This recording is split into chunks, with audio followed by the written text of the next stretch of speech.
৭৭তম miss universe প্রতিযোগিতার মঞ্চে এবার ইতিহাস গড়ার অপেক্ষায় বাংলাদেশ। আন্তর্জাতিক এই মঞ্চে এগিয়ে গেলেন বাংলাদেশের প্রতিনিধি তানজিয়া জামান মিথিলা। বিশ্বের ১২১টি দেশের প্রতিযোগী অংশ নিয়েছেন এই প্রতিযোগিতায়। সেই ১২১ জনের সঙ্গে প্রতিদ্বন্দ্বিতা করা বাংলাদেশের মডেল মিথিলা, যিনি বর্তমানে পিপলস চয়েস ভোটের হিসেবে তালিকার শীর্ষে অবস্থান করছেন। মিস ইউনিভার্স বাংলাদেশ এবং মিথিলার ব্যক্তিগত সামাজিক যোগাযোগ মাধ্যমে এই সাফল্যের খবর নিশ্চিত করা হয়েছে। মিথিলার এই অর্জনের খবর জানিয়ে একটি বার্তা প্রকাশ করা হয়েছে, যেখানে বলা হয়েছে, আমরা পেরেছি বাংলাদেশ, এখন বাংলাদেশ ১ নম্বরে।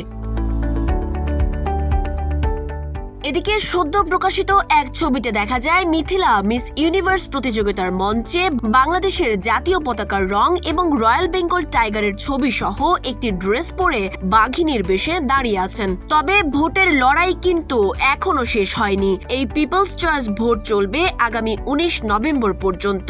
এই সময়ের মধ্যে মিথিলা যদি ভোটের হিসাবে শীর্ষে থাকতে পারেন, তবে তিনি সরাসরি মিস ইউনিভার্স অর্থাৎ বিশ্ব সুন্দরীর শিরোপা জিতবেন। তাই এবার বিশ্বমঞ্চের এই বিশ্ব খেতাব আসতেও পারে বাংলাদেশের ঝুলিতে।